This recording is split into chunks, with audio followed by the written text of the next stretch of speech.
Hello, everyone. Thank you all for joining us today for Graphical and Associates webinar series presents Getting the Best Results from Your Fundraising Communications, co-presented by Joe Sanders, GG+A Vice President, and Vince McGrail, Senior Director of Marketing and Communications for Development at The Ohio State University. Joe joined GG+A in 2001 and brings 36 years of experience in public relations and marketing for institutions of higher education and other nonprofit organizations. His counsel and direction have built award-winning communications programs at public and private institutions. Vince joined Ohio State in 1997, and in his current role, he guides strategies for all marketing and communications initiatives to support fundraising activity at Ohio State, including online marketing, publications, media relations, internal communications, major gift proposals, and annual giving. In today's session, Joe and Vince will present a how-to guide and case study example to help communications and development professionals plan and execute effective fundraising communications programs. The presentation will take participants through a simple 5-step process to get development and communication professionals onto the same page and making a compelling case for support. The presenters will provide examples of communications that work, including the successful strategies being implemented at The Ohio State University.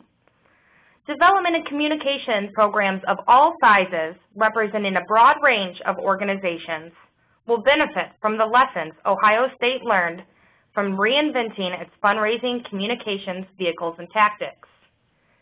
A question and answer session will take place after today's presentation. Please use the chat function on the right-hand side of your screen, select all participants from the drop-down menu, and send Joe and Vince your questions. Please feel free to keep your chat up throughout the presentation and share your thoughts and questions with your fellow attendees. This coming Monday, we will send a recording of the session along with the presentation slides and a short survey to gain your feedback. Thank you again for joining us today, and now I will turn it over to Joe to get us started. Thanks, Stephanie, and thank all of you for joining us today for this session.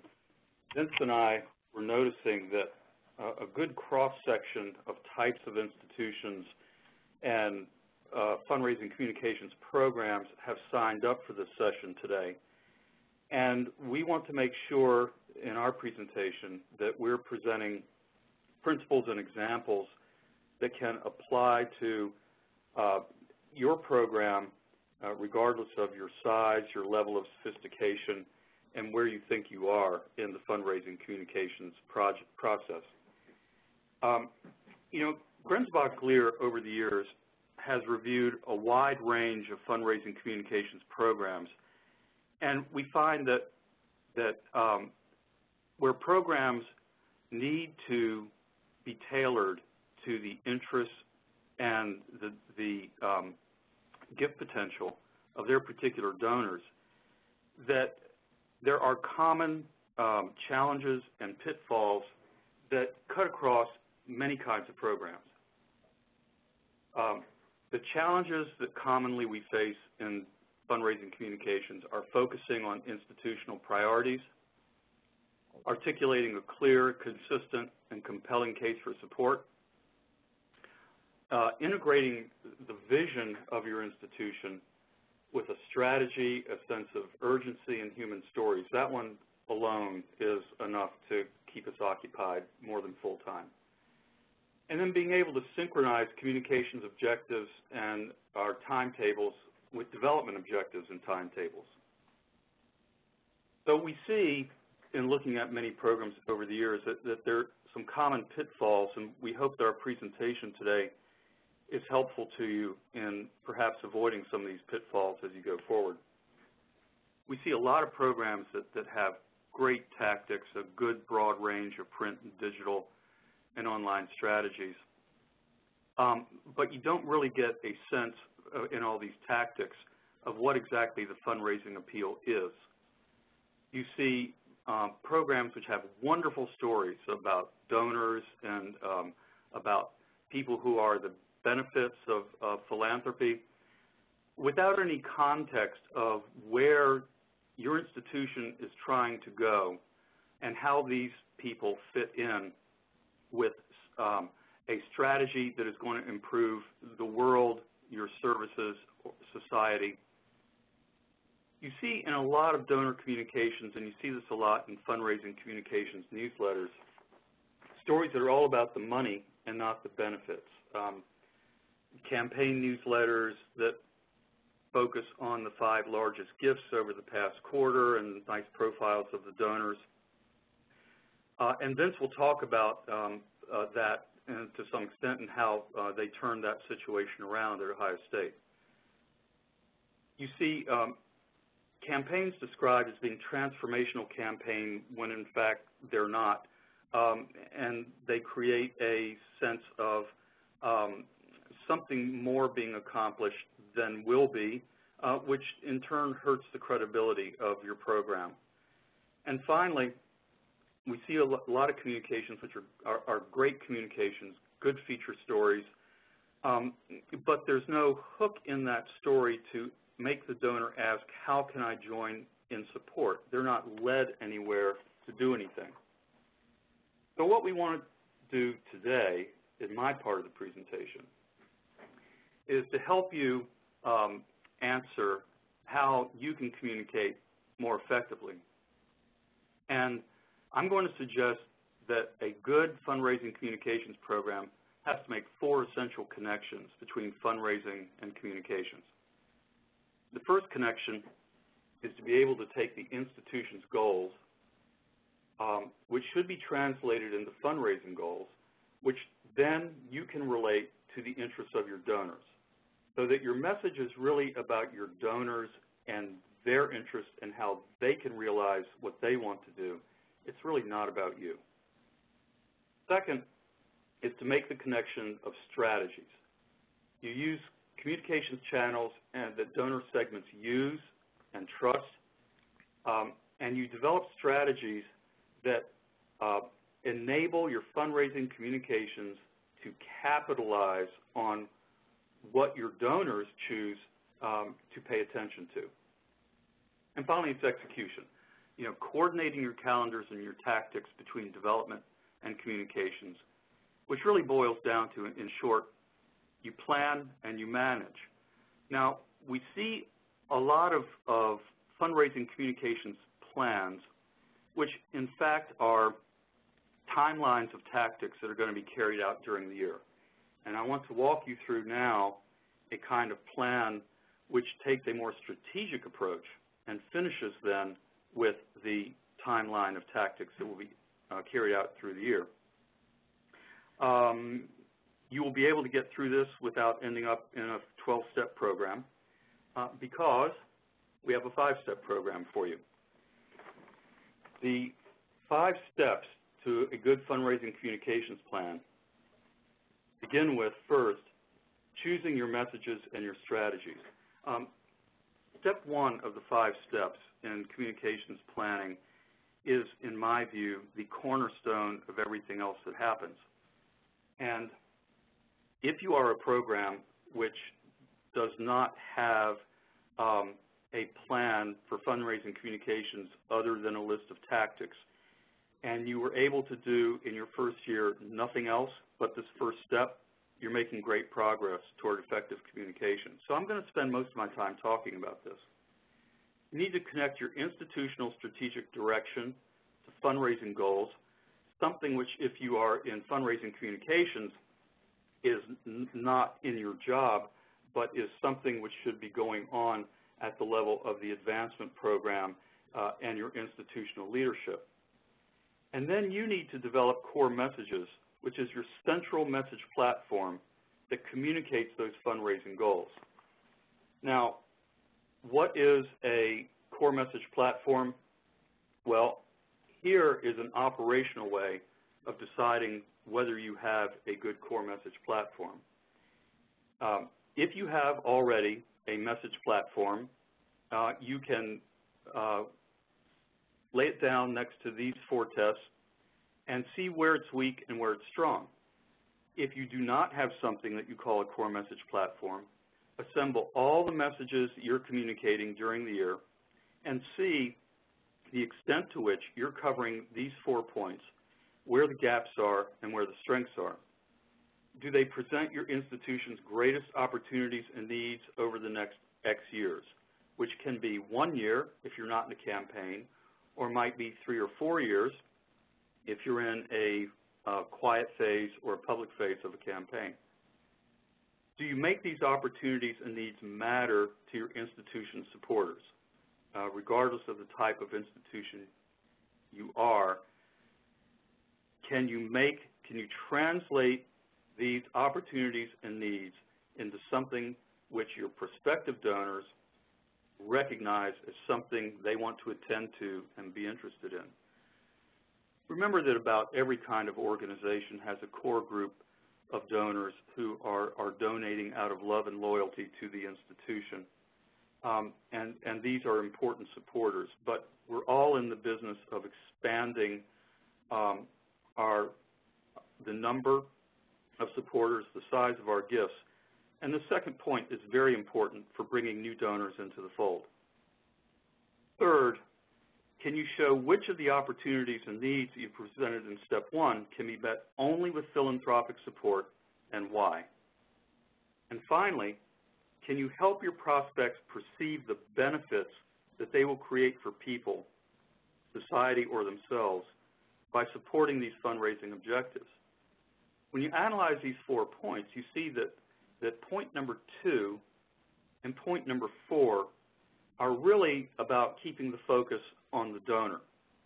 In the first one, it's keeping the focus on translating your opportunities and needs into what donors are interested in. In the last step, it's helping them visualize the benefits that are important to them that they can create by making the gift. So why are these tests important? Because we've found out over many years in looking at many kind of institutions that a common problem that many organizations face is that their prospects think that they're certainly worthy of gifts, but the institution doesn't need their gift. Second, many prospective donors are interested in what they can do through your institution, which is something they value, rather than just making a gift to your institution. And this is why it's so important to be able to cast your messages in terms that relate to donor interests. Well, here's an example. Now, this is an example of a public research university, a land grant, who has a goal of trying to increase philanthropic gifts to support research, and mostly research that's going to generate intellectual property, startups, and things which benefit the economy.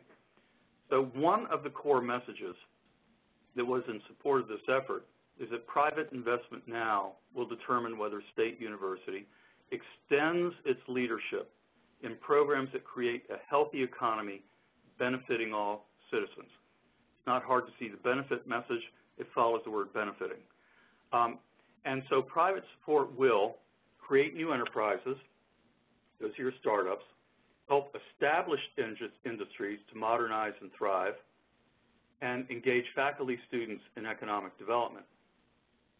That's one piece of one core message platform that shows how you can put the emphasis on benefits and outcomes.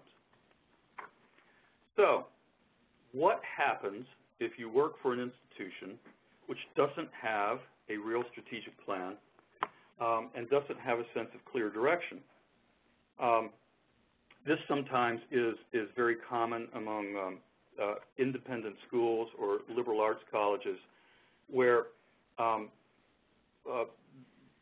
philanthropy is really needed in order to keep the academic program strong, but the institution itself is not going to begin a new strategic direction as a result of philanthropic support. Well, one solution that you can try is to focus your messages on opportunities and benefits. Here's a real example from a hospital which had a strategic plan that was all about business and how they were going to increase the number of full-paying patients and their market share. So it was a business plan. In this case, these are three little outtakes from the message platform. You can see that the appeal is to the best, most advanced health care for the people of our region. Then the appeal is personal. Only investment of gifts can assure the best, most advanced health care for you, your family, your neighbors, which goes after the grateful patient motivation. And then a civic pride kind of appeal, which is the people of our region deserve the best. Nothing strategic about it, but it appeals to opportunities and benefits.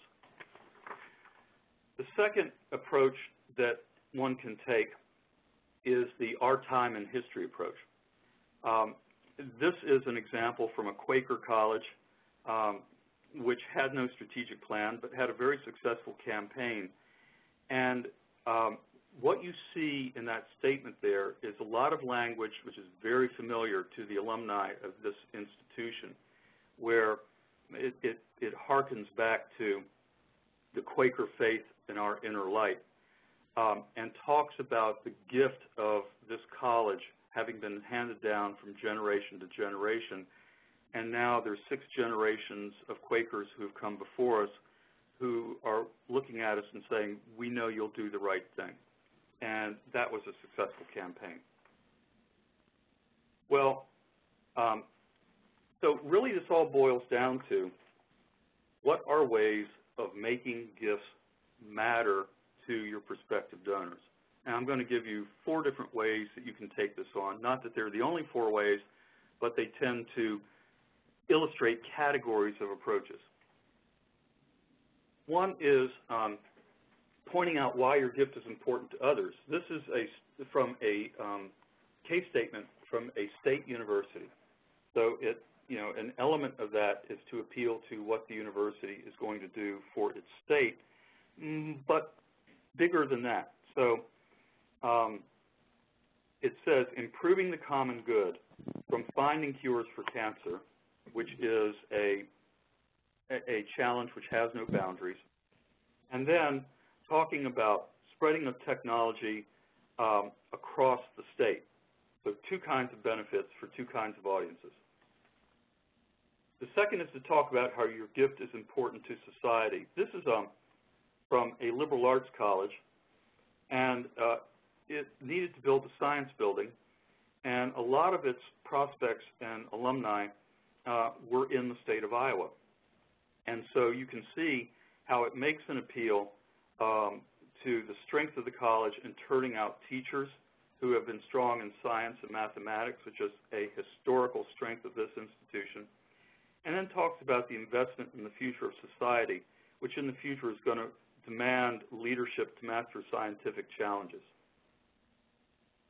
There's a third approach as to why this gift matters to you.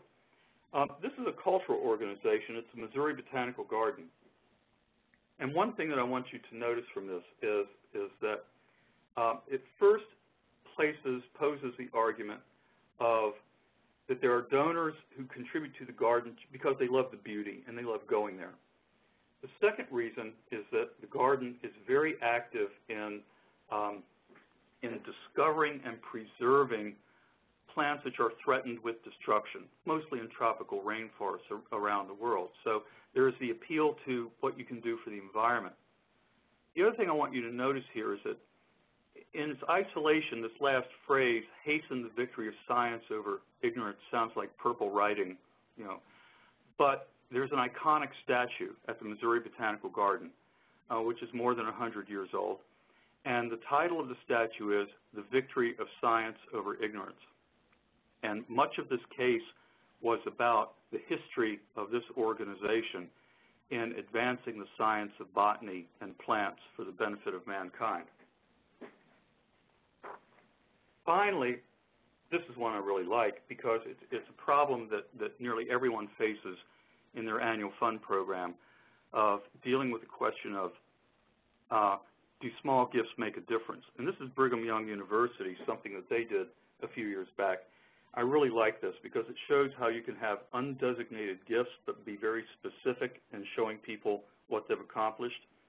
You'll notice that the first two bullets are quite specific in referring to 250,000 or more students around the world who have benefited, 20,000 additional students who enjoy the on-campus experience through spring and summer enrollment, and then undergraduates assisting in major research projects. I really like this approach of being able to tell donors of small gifts, perhaps to undesignated funds, you've helped people, and here's how. So all of that was about the first step. Now that you've made it past the first step, take a deep breath, and you'll get through steps 2 through 5. The second is to define your audience segments. These are examples, but an important thing is look for important segments within larger segments. A lot of times through research involving market research, involving your prospects and donors, you can begin to see some differences in interest. All patrons are not the same. All alumni are not the same. We all know that. But you can begin to define those differences that help you segment those messages, and then working with development to prioritize which are the audiences which pose the greatest potential return for the institution that we're going to focus our communications program on. Then you set your strategies by your audience. Here you can see some that have been segmented. Here is younger alumni who might have different interests from older alumni, patrons who are not already donors. And an example of a strategy that one particular organization took was they said that we're going to adopt a strategy which is going to focus on getting what we can do through face-to-face communications supported with media and publications and follow-up. And so the strategy is to capitalize on events to roll out our targeted core messages. Finally, step 4, now we're getting to the step where this is where a lot of communications are overweighted. They're overweighted on the tactics, but underweighted on actually the messages that the tactics are going to carry out. This is one example. This would not necessarily be the prioritizing of tactics for your organization, but this particular organization prioritized tactics by focusing on producing communications that would support the most trusted sources of information for most people, which are other people they know. And so this particular communications program is producing a lot of talking points and elevator cases which are never finished pieces that anyone sees, but their leadership and development officers are prepared with the right messages, not only for individual meetings with prospects, but also events. Here's an example of one tactic, and you can see how a publication ties into and supports face-to-face meetings among people. It's a campaign brochure, and where it's going to be used is for faculty, staff, alumni, and friends who attend university events and small gift donors, people who are not receiving a campaign case statement.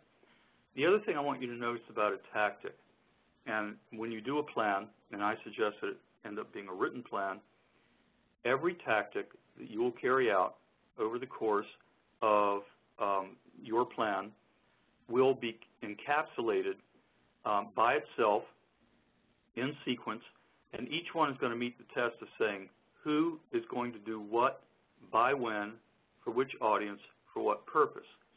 And some of them you will also want to attach, and how are we going to measure this when we're done. Well, step 5 then is execute. You match your tactics to your target audience segments. You plot these tactics across time, which means you make a timeline.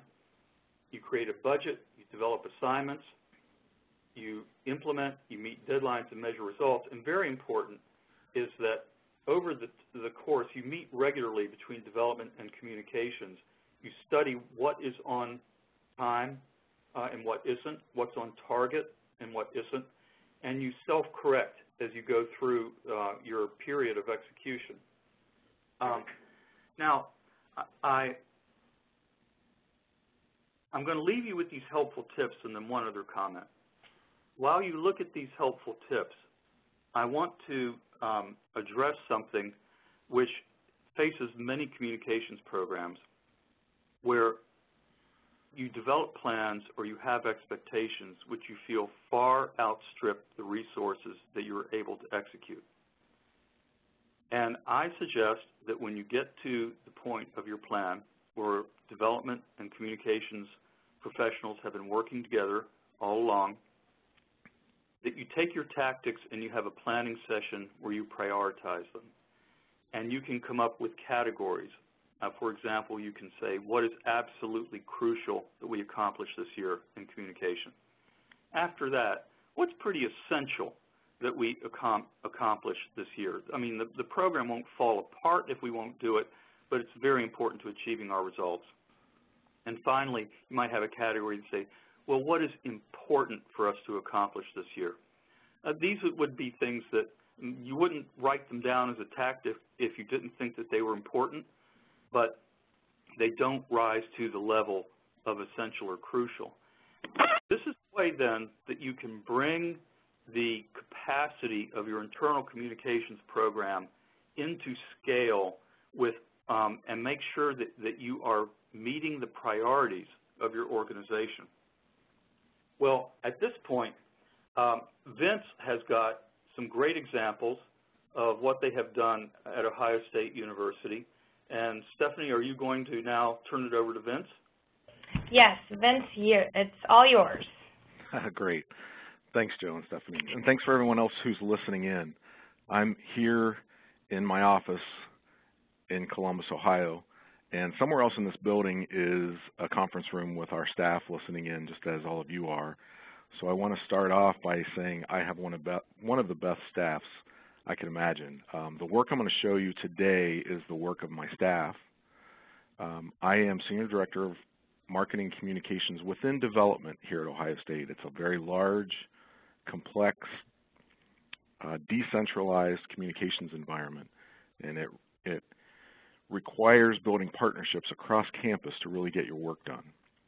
I want to talk about two things I thought I would show examples of work that we've done. First is about knowing your audience and some of the work that we've done around our major donor publication. Second, after that, I'll talk about a major initiative that we launched, how we created a plan and launched the plan, and all the tactics involved, kind of following up with what Joe's just gone through. To start off, I want to talk about our publication. We've had a donor publication called Giving Update for many years, about 15, I think. And the focus of that publication has always been a real focus on major gift activity, where the stories would focus on recent gifts made, $1 million gifts, $500,000 gifts, $50,000 gifts, 16 pages, tabloid, 4-color, going out to a circulation of about 65,000 people. Now, when you're focusing the content of a publication and your headlines are reading about major gifts, but you're going out to 65,000 of your donors, if you can think about a giving pyramid, there's a very small percentage of those people who are actually current major donors. There's a bit larger, but still very small percentage of people who are actually right now prospective major donors, and a lot of annual giving donors. So what we wanted to do was to see what the impact of our publication was having. I want to show here some screenshots of our former publication Giving Update. As you'll see, like I commented, many of the headlines are about major gifts. We classify major gifts really as $50,000 gifts and above. A lot of these shots, photos are grip and grins, donor supplied photos, event photos. The stories really focus on a recent major gift, something made within the last quarter of the year. This publication went out 3-4 times a year. So what we wanted to do was do some market research to really get a sense of how this publication was perceived by our audience. Was it really, it was fulfilling the need of recognition for the donors who have been making the gifts, but was it inspiring others to give? We really wanted to have some insight that would help us make some strategic decisions on what to do with the publication, to see if we could prove what we thought might be going on with this publication. Was there really a disconnect? And then we hoped that we would get some insight on design initiatives, paper issues, the type of photos that we use, how do we build emotion with design? So the first thing we did was an online donor survey, and we learned a lot from that survey. It was a sampling of our readership. Again, this publication went out to about 65,000 quarterly, so we did a sampling from that group. And from that, the three main points I want to get across is that we learned most didn't read the publication. They skimmed it, and then they pitched. About 6% said they had actually been in Giving Update, whether that was in a photo, in a story, over the course of time. And that 76% said it did not inspire them to give. So we took a lot of this information and determined that our next step would be to do focus groups. And I want to comment here, stop for a second, and just show you three of the comments we got from the online donor survey. And I won't read these, but basically a lot of the comments that we received really kind of confirmed what some of our suspicions were. I'm a donor who's making a $2,500 or $5,000 a year gift to Ohio State, but I'm reading stories about $50,000 gifts, $100,000 gifts, $500,000 gifts, and it was making people. There was a real disconnect, and kind of working against what we were hoping to accomplish of inspiring giving. So we decided to work with an outside professional research company to facilitate our focus groups, to identify those who we would pull in for focus groups, decide what those groups should be, put together what it is we really wanted to get out of those focus groups, and then have them lead so that me and my staff could sit behind and watch the focus group, which was really not only interesting, but there was just a lot of little things we got out of that. So what we learned, there were two major groups that we had. One was I would call a major donor group. These are people who've given $100,000 plus cumulatively, and our President's Club donors. These are the donors at the $5,000 a year level, $2,500 and above a year. We learned the same thing, a major disconnect between the content of the publication and the readers. One of the things that I found really fascinating was that the major donor group, the people who had individually given $100,000 in their life, they commented that they would never see themselves in that publication because they're reading articles about these major gifts. They may have given $10,000 a year that added up to $100,000. They're a major donor to us, in my mind, and they felt that they would never be in that publication. And they really wanted to hear about the impact of philanthropy, not about the major gifts, not about what the major gifts will do. We hope they'll do in the future, but how are we using the money we've been given? It's a stewardship issue. The word impact was used repeatedly. People also expressed a lot of interest in seeing more creative ways to present information. So decisions that we made from the insight was to create a publication that focuses on the impact of giving. And after many meetings of creative thought on what we would name the publication, we ended up with Ohio State Impact to really focus on what it is we're trying to get across. It's not internally driven with sole focus on recognition. I think that's one of the things that we realized is that over the course of time, development officers, those fundraisers who were getting those major gifts from their donors wanted that information in the publication for good reason. But at the same time, that information was working against all of the people that we're sending the publication out to.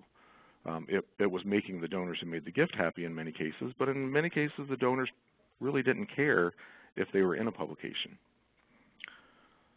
So we created a publication that speaks to a much wider donor audience and strikes a balance between recognition and inspiration.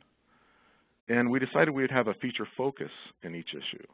We would look at the issues that are coming, the priorities of the institution as we are in a planning phase for a comprehensive campaign. What are those priorities for the campaign? How can we begin to educate our readers about those priorities? And then I think it's important.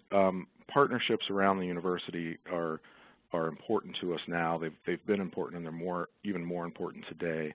But really, how do we coordinate our communications within that piece with our Alumni Association, because it has its own magazine, and to make sure it's really more aligned with the university messaging. So I want to show a little bit about what impact looks like today. Again, feature focus, cover shot. The one on the left is the first issue last fall, which focused on student support. The student on that cover was the first ever scholarship recipient from our president's major gift to create a full ride scholarship. On the right is our second issue. We're working on our third now, and that issue focused, the feature focus was on arts and culture. Again, the focus on the publication, you'll see a lot of students, a lot of great photography, and the content is about the impact of giving. This is a spread that I love. It's a focus on our new library that was renovated.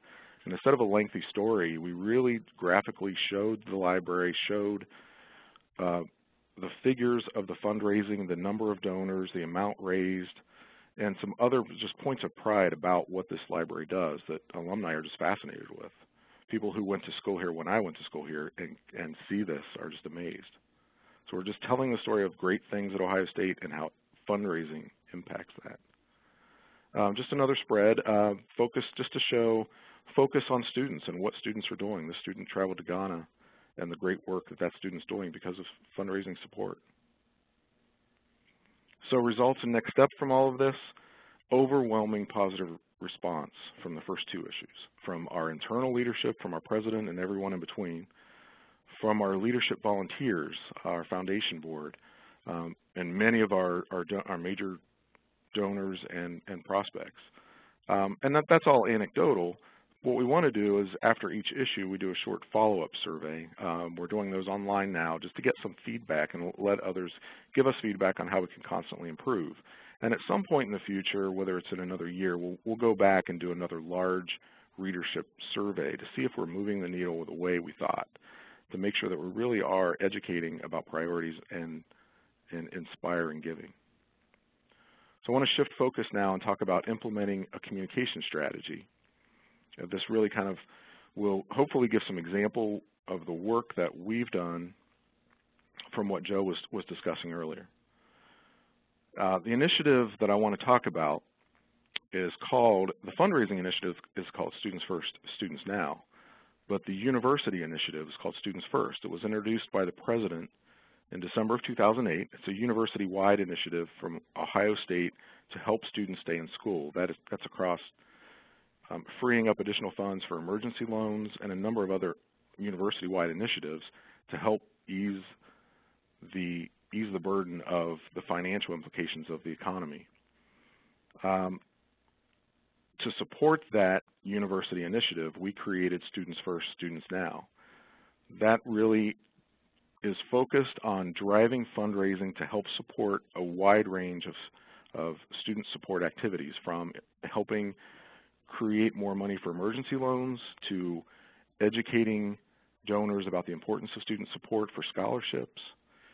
So as we developed this particular fundraising initiative, we came up with a $100 million fundraising goal over a 30-month period. We have 31 individual units across campus that created their own goals that rolled up to the $100 million goal. It's a focus on all student support. Again, January 1, 2009 is when it started. It will complete next June 2011. It's a 30-month initiative. It'll impact thousands of Ohio State students, and it goes all the way from annual giving to major gifts. Our communications goals, educating constituencies on the need to support Ohio State students and the benefits to students in the university, attract first-time donors, enlarging Ohio State's base of support, and you'll see how we're trying to do some of that outside of our alumni base. We motivate donors and prospects to higher levels of giving through this. Recognition and stewardship, building loyalty, and really strengthen our cultivation, solicitation, stewardship in advance of a comprehensive campaign. As we plan on launching a comprehensive campaign in the future, as we're waiting for the economy to adjust and improve, we launched the Students First initiative to help students, but to also use this as a template for how we will roll out a major comprehensive campaign, how we can take the Students First initiative and hopefully be able to take that work and create some momentum going into the major campaign. So tools and tactics. First, we needed to create an identity for the initiative.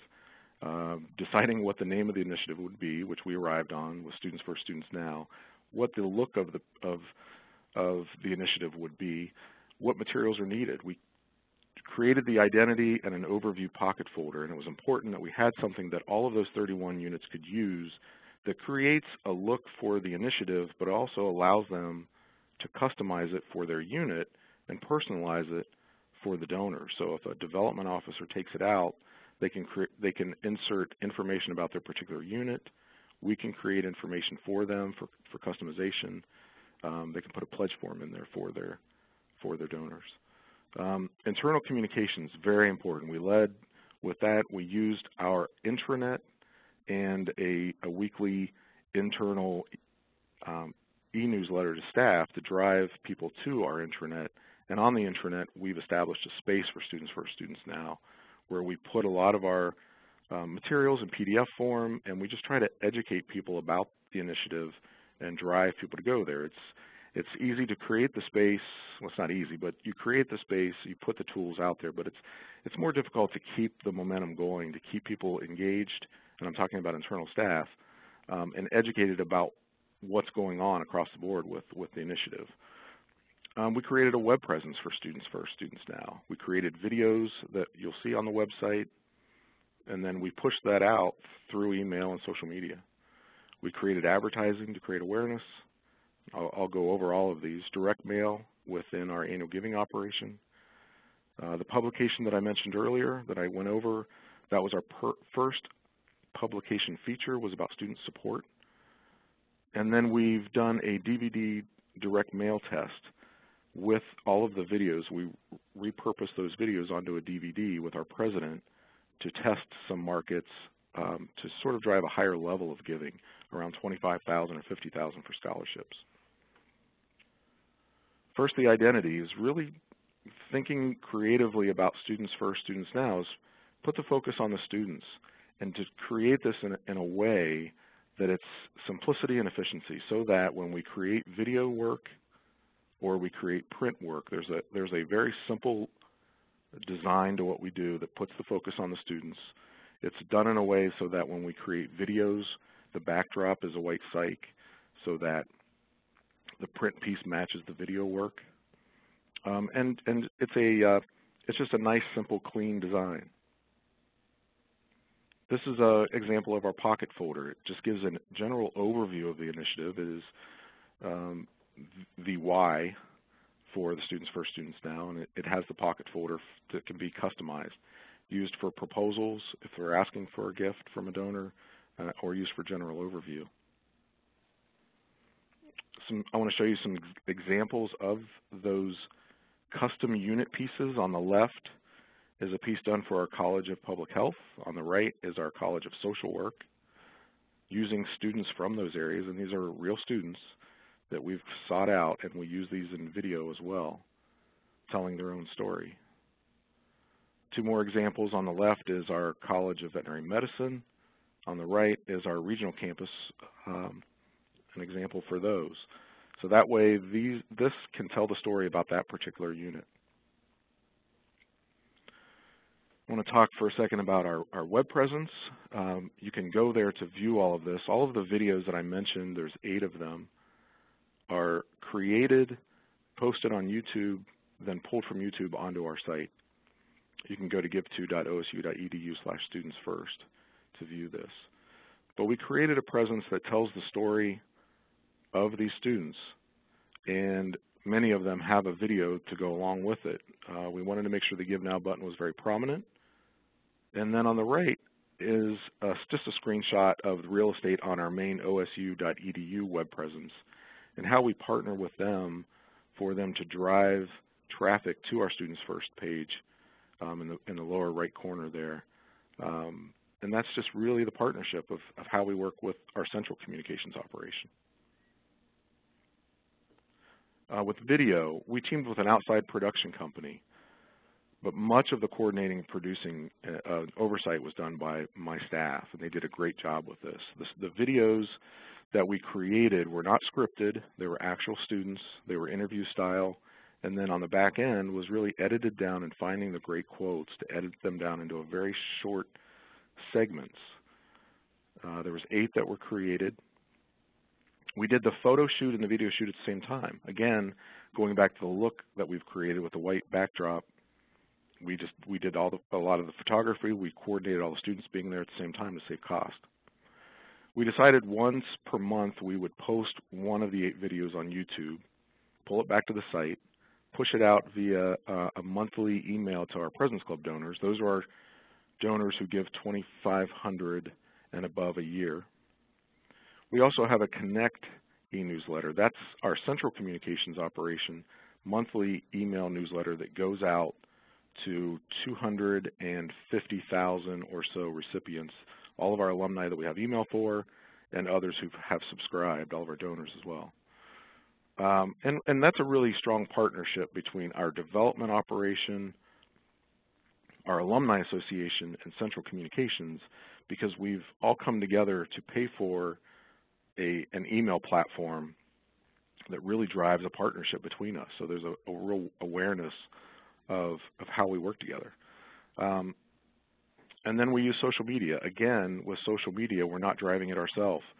We work with our central communications office, our new media office that does great work. We don't have a Facebook presence. We have administrative rights on our university's Facebook page, which has 70,000 fans, and we work with them to put our content out there. So we're posting Students First, Students Now videos on Facebook and driving traffic to our site. And then the last point there is what I mentioned, we repurposed all of those videos and created a short video with our president leading it off and did a test mailing with a letter from the president, DVD when you pop it in. He starts with a brief segment, and then it goes to a menu with all 8 videos. That test mailing, we're still getting results back, but that's really about sending something out and testing if it can help with a follow-up phone call from a development officer to see if they can either get a gift on the phone at a higher level or to get in and talk to somebody. And down the road, of course, these larger major gifts take time for them to come to fruition.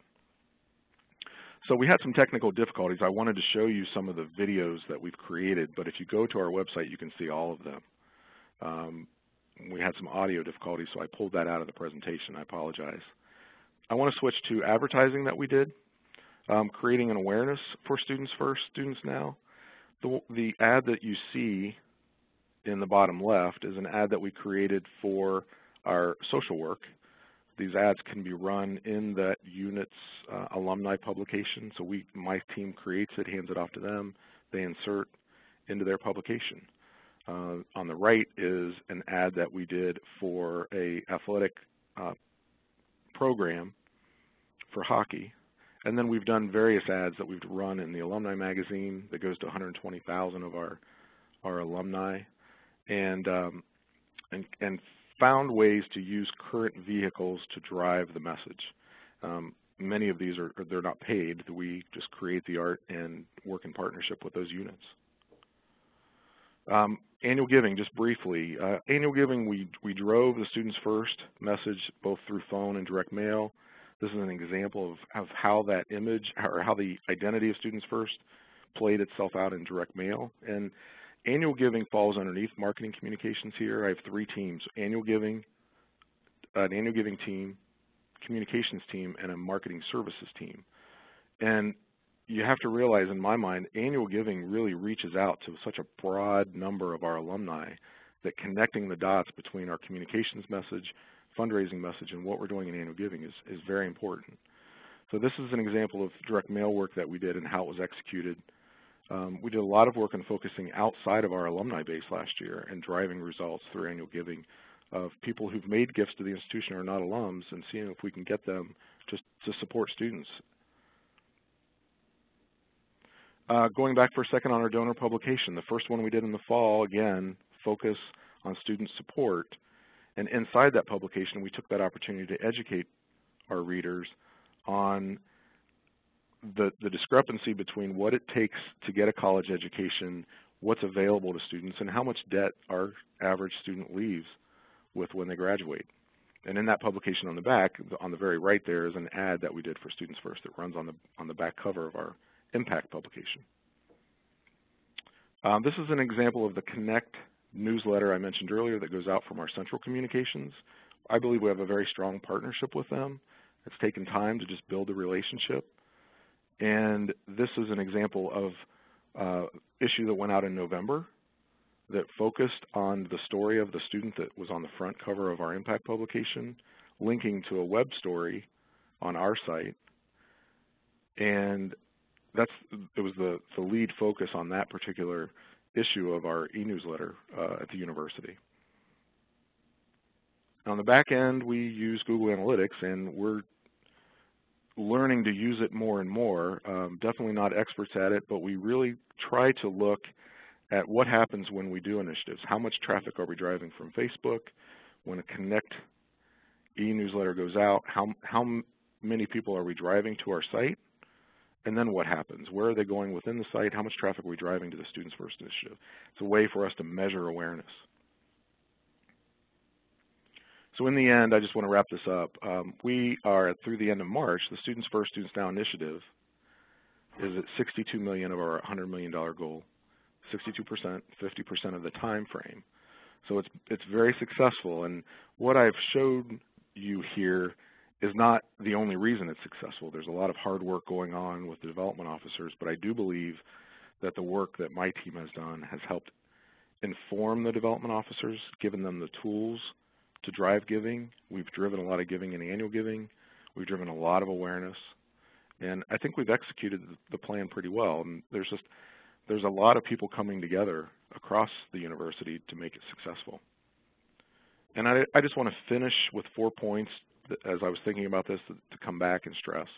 This first, I think it's very important to get better and better at understanding your audience, using market research, whether you have to do it yourself or if you could hire an outside firm to help, but getting whatever it takes to understand your audience and what their needs are and the way in which they want to be communicated with is critical. And use that to guide your decisions. 2, plan the work and work the plan. It's very difficult sometimes to actually plan because you're constantly putting out fires, things come in the door you got to get taken care of. But it's very important to take a step back, plan for the year, plan for the initiative, begin to execute the plan, and then make adjustments as you go on what's needed, on what you're seeing happening. Plan as best you can. And I think it's really 3 and 4 kind of go together. You partner with others across your organization or your institution. Build those partnerships to help with collaboration. Because with that, you'll be able to use channels that exist outside of your control to help spread your message. And I'll leave it there. We'll open this up for questions. Great. Thank you so much, Vince and Joe. We're going to try to get through about 10 minutes of questions, which will take us a few minutes past the hour. I apologize if you have to leave us today. We will be recording and distributing the recording this coming Monday. The question and answer session will be included. If we do not get to your question today, either Joe or Vince will get back to you with an answer in the coming week. We're going to go ahead and dive on in. Joe, I have a few questions right up front for you. How can you plan development communications a year ahead or longer and still accommodate last-minute requests or demands? Well, this is Joe. I'll take a quick crack at that question.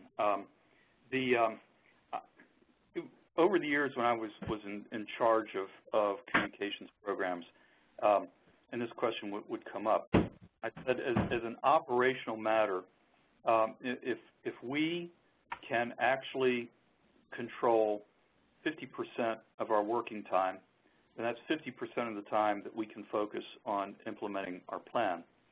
The second thing is that to the extent to which you engage in planning cooperatively between the development program and communications at the beginning, you tend to lessen the number of last-minute requests because everyone gets put on notice that we need to think through our year ahead.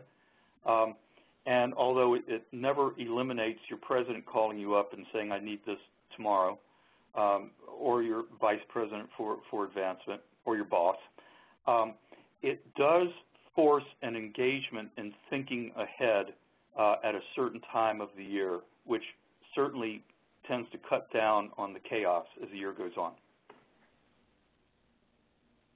Great, thank you, Joe. Another question, do you repeat your core messages in every communication? I'll answer this quickly because I see that we have another question already queued up in the chat. No, what you want to do is you want your core messages to be your guiding principles of messages. You want everything to be consistent with them, and some of your communications will emphasize certain parts of your core message and not others. You want to see that over the course of a year or over the course of a campaign, that every one of your audience segments gets exposed to all parts of your core messaging.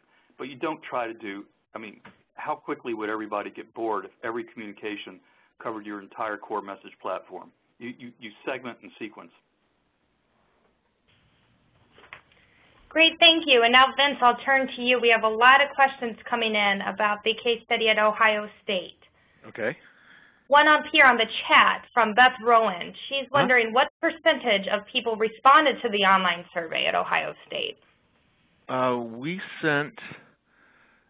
We used Zoomerang, and then we did our own email out to our alumni. We took a sampling. We sent it out to about 9,200 of our readers. We had, in the end, I'll just answer this quickly. In the end, we had about just under 500 responses. Usually, once you get over 600, that really gives you a really high rate of a sample. I feel very confident in the response rate we got with this. We've done many other online surveys that get a tremendous response rate. People are very engaged and want to give you the feedback. And another question. Go ahead. Yes, I think so. How big is the team, the marketing communications team at Ohio State? And what type of skills do you have in your team to round out this large area of materials that you produced? Okay, sure. What we have on our team, as I mentioned, there's three teams within marketing communications. Our annual giving operation focuses on annual giving strategies and working with the units to set goals for fundraising. Right now, there are 5 on that annual giving team. The marketing services team is a team of 5 right now, and they focus on the production of direct mail, the creative work, online giving, online work, and our publications. We have we have 3 people who I would classify as sort of writers/project managers. One is really just focused on online work. One is mostly focused on publication, and then one is mostly focused on direct mail work. And then we have a senior graphic designer on that team and a director. The third area, our communications team, is actually, I'm trying to think because we just added another staff position. I think we have 6 total on that team. We have a director. And just in general with that team, they focus on internal communications, media relations, major gift proposals and reports, senior level for our senior vice president level messaging, and event remarks, those kinds of things. And we have a director on that team.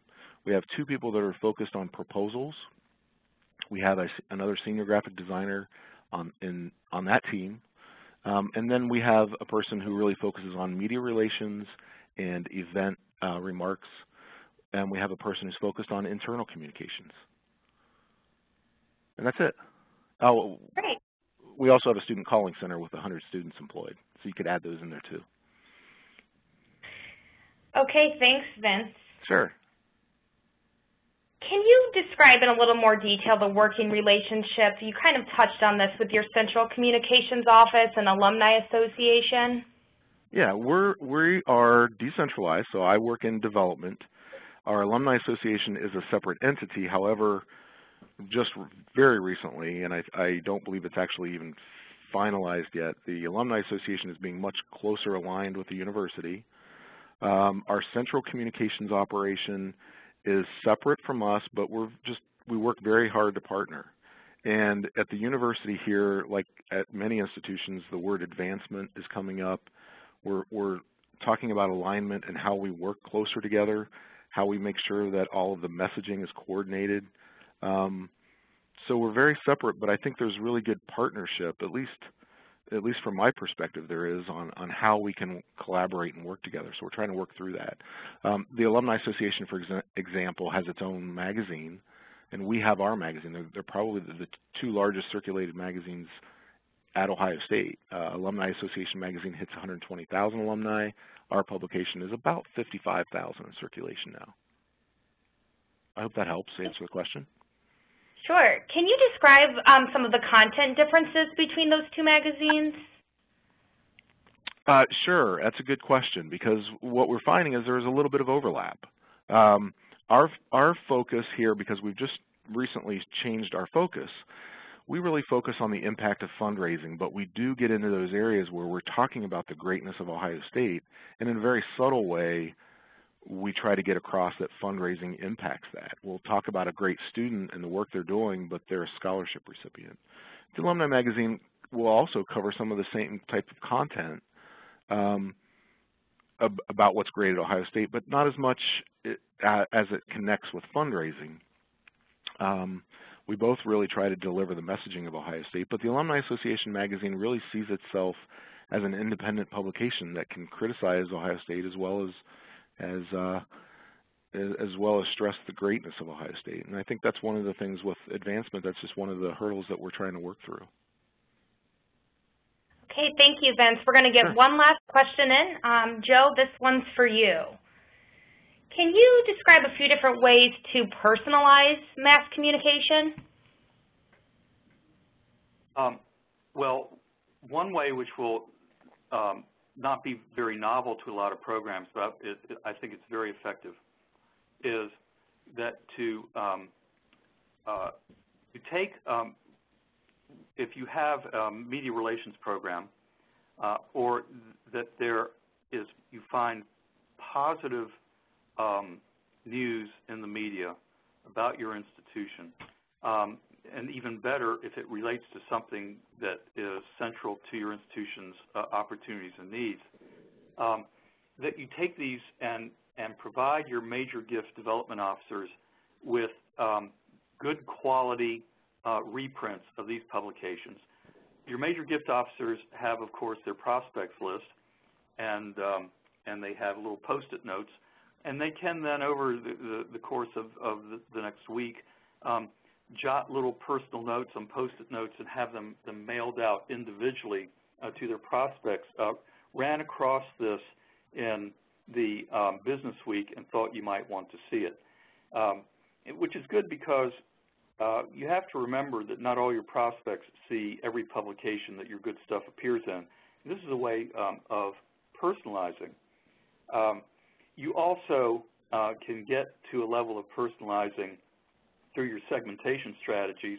That's a bit more complicated, takes longer to describe, but basically the principle is letting your prospects opt in to the kinds of content that they want to get, so that what you're sending out, is tailored to what they're interested in, which in this digital age and e-newsletters becomes easier and easier to do. Okay, thank you. That'll bring us to the end of our session today. Thank you again to Vince and Joe, as well as all of our attendees that joined us today. If you have any further questions, feel free to email me at ssparks@grinsclear.com. And as stated previously, this coming Monday, we will send a follow-up email with the presentation slides, session recording, and a short survey. Thank you all.